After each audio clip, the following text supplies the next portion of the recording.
Thank you for tuning into yet another episode of Insight. I'm Niraj Shah. And a pocket that we've chosen to speak about today, or rather a guest has chosen to speak about today, borders on consumption, or actually is a part of the consumption basket.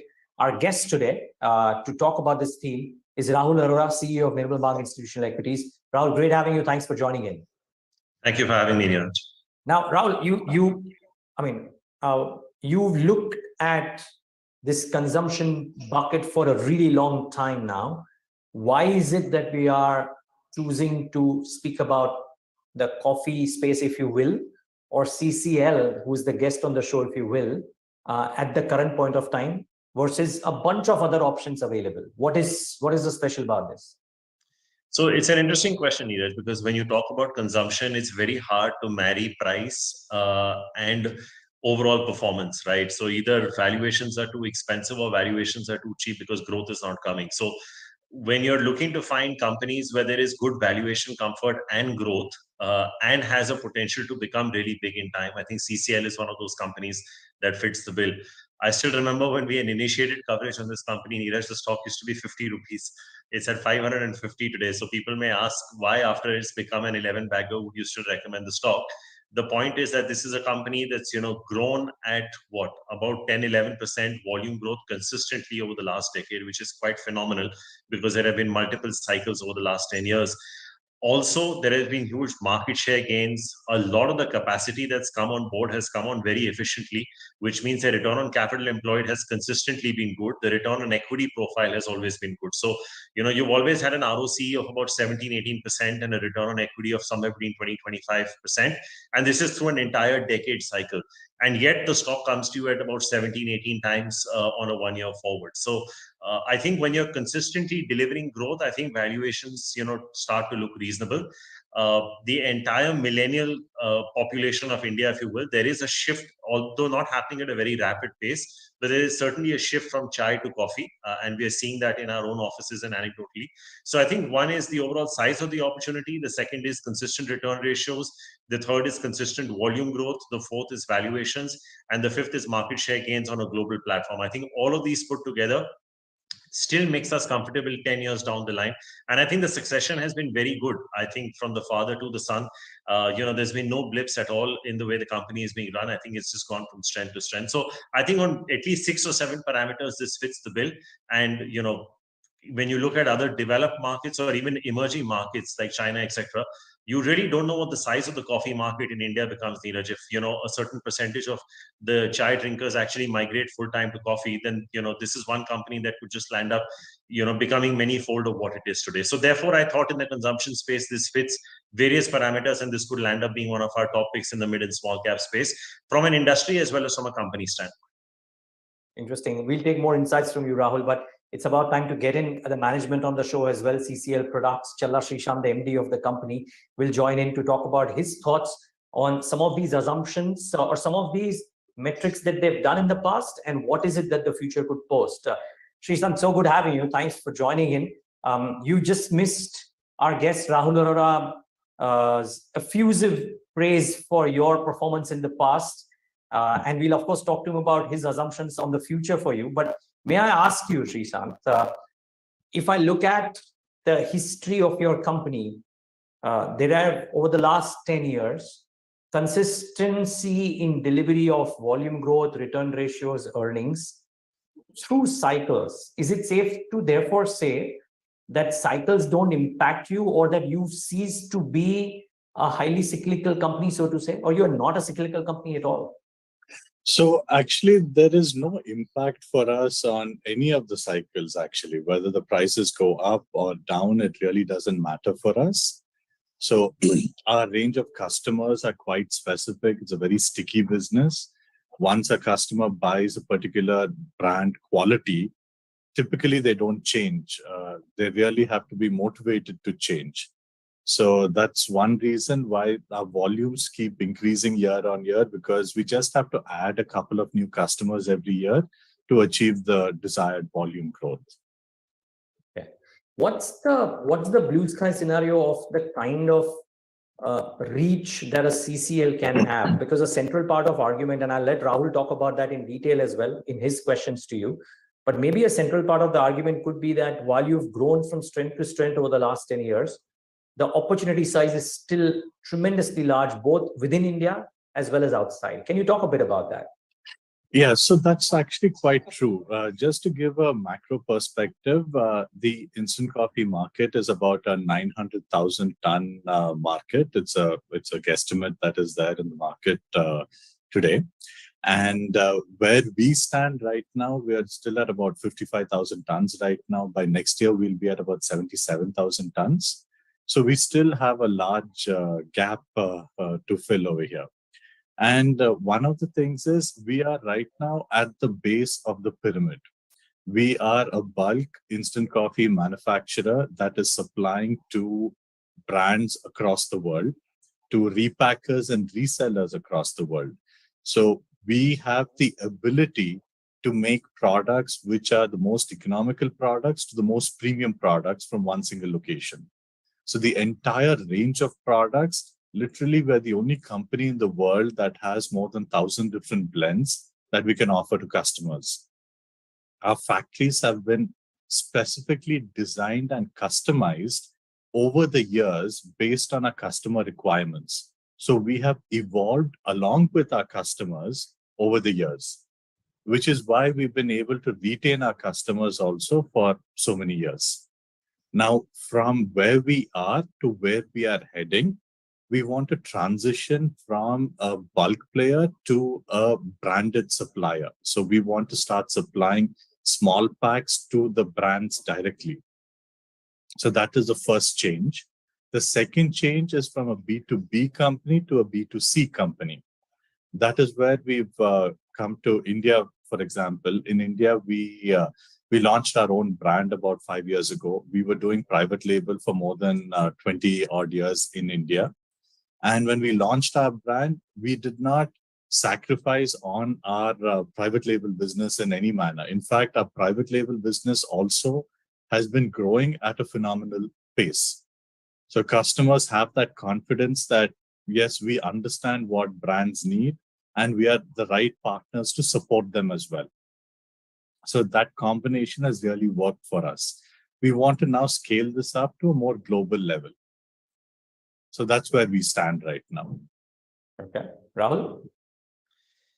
Good to be speaking with you on this platform, Srishant. I think just for the benefit of the viewers, Srishant, I think when you talk about the scale of opportunity, right, and you spoke about 77,000 as your capacity and 900,000 as in terms of the market, the question is, once we hit 77,000, do we still continue to grow the B2B business, or then do we start incrementally focusing on the B2C business? So, well, the B2B business is something that is growing in a very organic manner. To be very frank, we're not actively marketing our products at any point in time. We're just present in a couple of road shows and conferences. That's about it. We're not really actively pushing and going after customers, cold calls, these kind of things we are not doing at the current state. And we feel that from 77 even up to 100,000 tons is something that we're quite confident that we can grow in an organic manner. Eventually, we will reach a tipping point where our volume growth will start coming down, because every year growing at 20% means adding incremental capacities every couple of years. So to make our business model a lot more sustainable, we are actually focusing on this transition. We are looking at more of value additions going forward. We're looking at adding those specific customers and brands who are focused more on quality and rather than only on price. So these are the changes that we're expecting to see over the next couple of years. And on the B2C side, Srishant, I mean, our right to win, because I know we've sort of, just entered this space and it's not a very material size at this point. You've taken on Praveen in the not too distant past. So sort of what is our right to win? And at what point do you see a reverse hockey stick situation playing out where your volume growth actually tapers down? I mean, do you have a certain time limit by which you'll hit that 100,000? And more importantly, because I was telling Niraj a little earlier, are you going to maintain your return on capital employed profile all the way up to 100,000? Yeah, so our company philosophy over the last 25 years hasn't changed. If you look at our history also, our return on capital employed has been around 16, 17%. So that's exactly what we are planning going forward as well. And as far as the right to win is concerned, as far as the B2C business is concerned, one, we have that experience of supplying to brands across the world. We know exactly what quality is consumed in which country, what is the consumption pattern, what people like, how the trends are, how things have evolved over the years. Asia used to consume coffee like how India is consuming today. They've transitioned to a premix market, a 3-in-1 market over the last 20 years. Same way, we're seeing a similar trend that is possible even in India. So we have a lot of insights for the entire global market. We have the ability to make the product at the lowest possible price point. So price is something that we are confident that nobody can actually compete with us on. It's a question about building a sustainable brand, which is what we started focusing on. So we got people from the industry to help create a full-fledged distribution and marketing network for us. Within 4 years, in India, we've actually become self-sustaining. So now it's a question about growing in a profitable manner. We are now ready to consider going in for an international expansion as well, in certain regions where we're not competing with our own customers. So we have a strategy laid out and we're quite confident. We're not going to go big bang advertising, spending money left, right, and center. That's not our business model at all. We rather grow slowly and steadily. We're quite confident in what we are doing. We don't take any unnecessary risks. No, I appreciate that. I'll probably ask one more question and maybe hand it back to Niraj. I think this is very important for the viewers to understand. What is it that you do at CCL that makes you the lowest cost producer? And also, how is your capital expenditure per kg so competitive? How are you able to do it? I think when people understand, go into understanding the nuts and bolts of the business, these are very important things that they need to understand as to how you as an entrepreneur are actually managing to be a low cost producer and keep your capex per kg at such low levels. And that's what gives you the incremental data. What do you do that competition isn't doing? So for this, I have to go back a little bit further. So our first unit was actually set up in 1989.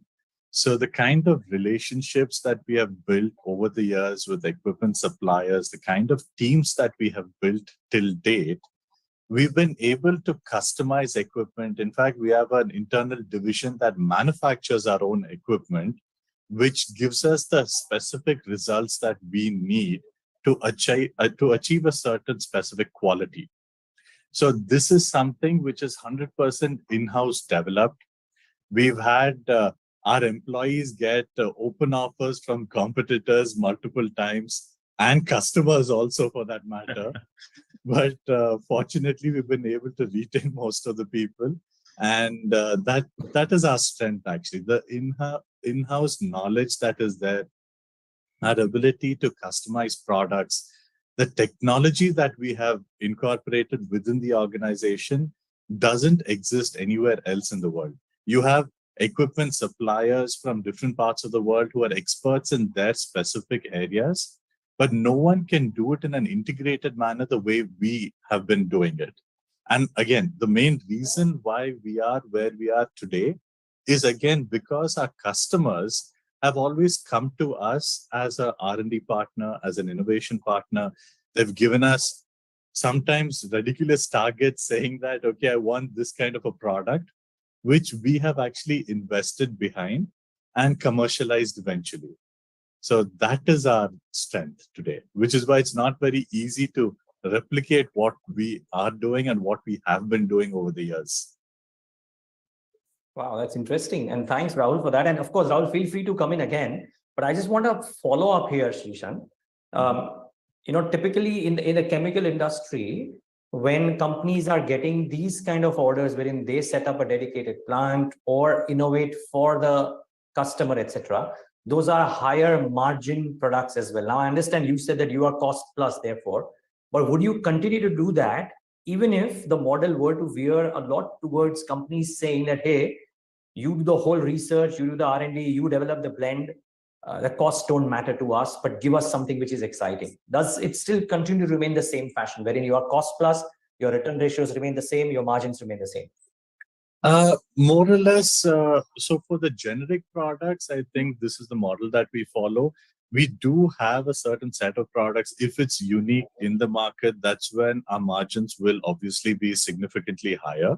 And when we know that competition is not there and we want to position ourselves as a product that is significantly superior to any other product in the market, sometimes price is the best way to actually position yourself. So there are products like that in our portfolio as well. And there are customers who want to introduce products like this. Earlier, we used to focus only on volumes. Now we've gone in the reverse direction. We're now able to cater to customers who have a one-ton requirement. If they want to launch a brand in any country, they don't have to they don't have to go anywhere else. They can come to us, we can support them. However small they are or however big they are, we can cater to everybody. This was not the position we were in as recent as 3 months ago. Earlier, unless you had a certain MOQ, we wouldn't even be having a discussion with them. So all that has changed. So we are actually gearing up for the future where we want to handhold brands and support them in becoming bigger over the years. Okay. So my final question at least, and maybe Rahul has one more, I don't know, but my final question at least, Srishant, to you, is this. Your history shows that you are able to maintain all that you do over the years. Now, my question is for the future. Typically, when I heard you say that at some point of time when the volumes tip, you are creating a strategy of value addition to your products in order to maintain the rates of growth, etc. Typically, when companies move B2C, the returns, the metrics, etc., change for the better. Now, I'm trying to understand from you, because relative to B2B, there is nascency or infancy in B2C for you, even though you spent 3-4 years there. At the end of the decade, with an assumption that you still maintain the volume growth that you have done in the past 10 years, could we look at a slightly different profile of metrics, returns, what have you, because you will be a large B2C player alongside being such a large B2B player? Well, that is the eventual idea. So that is our endeavor to achieve exactly what you have mentioned. And that is why whatever we do, whatever we plan at least about 5 to 7 years in advance. So whatever we do, even if you're seeding the market, we start seeding the market today, and then we start reaping the benefits maybe 5 years or 7 years down the line. Because creating a brand is something that doesn't happen overnight. It's persistence, consistency that will actually create that brand over a period of time. So that is when we'll actually start seeing that benefit as well. Okay. And Rahul, any further questions from your end? Just one final one, Niraj. I think just for the benefit again, so that the viewers can understand this, Srishant, is your business more about getting into newer markets and getting more clients, or is it penetrating existing clients and getting more market share as a result? So is the market share increase coming by penetration of existing clients or newer markets in newer geographies? And say as a second part to that, as you're expanding 40%, post our expansion, I think if this goes up to 60%, how does our EBITDA per kg profile look? Because this is one metric that you generally ask people to track. So sort of a two-part question, is it repeat customers versus incremental, markets and customers? And what would EBITDA per kg profile look like once, say, the share of direct brands goes up to maybe 50-60%? Yeah, so so basically it's a combination of the two. If you actually track again on a macro level, the market is growing globally on a CAGR of about 2.5% to 3%. We are growing at a 20 to 25% range at this point in time. So there is a reason for that. We are actually taking existing market share from current suppliers. We are also, whatever new volumes are coming in, we are also catering to that. If you ask what is the EBITDA per kg going to be, we are maintaining more or less along the same lines that we have been maintaining in the past, because we are adding new customers who are giving us a good premium. We are also supplying to customers who are at the bottom of the pyramid again, repackers and resellers. So we're growing both verticals at the same time. So we internally make sure that we maintain that we have a sustainable growth. We're not overly dependent on any one category of customers at any point in time. So that is something that we do internally, which is why that kind of stability is something that you see in our organization over the last several years. And going forward also, until the B2C business actually completely takes off to a different level, we feel that we can continue maintaining the same EBITDA levels for the next couple of years as well. Is there an internal target of when do you believe that B2C business takeoff could happen? There's no certainty, but just trying to understand. At least the next 3-4 years. Okay, got it. Well, Srishant, we wish you all the best for that. Thank you so much for joining us today on the show and giving us some fabulous insights on your company. Thank you. All right. So viewers, that's from the management. Now, Rahul, you would have heard most of these things because you would have tracked this company for long. But is there something really special about what this company is doing which could bring about that factor or the X factor into this? Otherwise, it seems like a steady state performer, which is great, by the way. I'm just trying to understand. Do you buy it for the steady state performance that it has? Or do you believe that coupled with this steady state, there is an X factor or a zing coming up at some point of time? So, Niraj, I think you sort of answered the question. There are both parts to it, right? I think there was a reason Rahul Dravid was so important to the Indian team, because he just played in one fashion for over 20 years, and that's why he got the rewards. And so I think if you look at this company, it is a consistent 50% gross margin business. It is a consistent 18% EBITDA margin business. As he said, 16-17% return on capital employed, 20 to 25% return on equity. Now, if you're able to do that through cycles, why would you not reward that? So I think in the mid and small cap space, if you have somebody like this that does it, it's probably going to keep re-rating itself.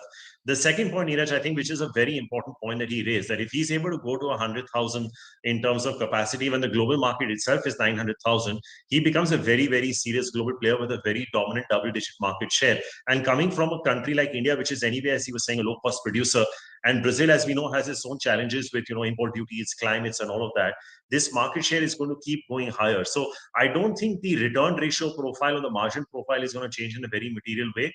But as he said, if the blends or the B2C or whatever it is, at the margin, if his volume growth sustains and his EBITDA per kg keeps going up, this company will continue to command a multiple of about 20-22 times, maybe even 25 times in a bad time if it continues to grow. So at our house currently, Niraj, we valued this company at, I think, about 21-22 times, which is not too expensive. I think the one thing people think about when this CCL is a coffee company, hai, commodity play hoga. But as you heard him say, it's not a commodity. It's on a cost plus model. He books his raw material on a real time basis, so there's not too much working capital issue over there.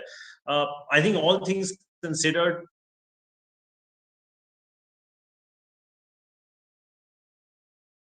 it's one of the great consumption stock, large market share player in India. So consistency and that hockey stick curve thing that we spoke about. And then add to that, if the B2C business makes, in fact, Niraj, I would encourage you and your viewers to try the freeze-dried coffee. It's actually quite amazing. So there is a very good taste to it, and I think that's why it's finding acceptability amongst consumers. And there's no 300, 400 or 500 crore brand. There's no telling where this company could then potentially go. Well, some factor upcoming and consistency, much to the likes, as Rahul Arora said, of Rahul Dravid, which makes CCL a force to reckon with, if you will. Not that it hasn't done that already. Rahul, fabulous insights. Thank you for joining us on this episode and giving us your thoughts and your insights on this space and this company. Thank you so much for having me, Niraj. The pleasure was ours, and viewers, thanks for tuning in to yet another episode of Insight.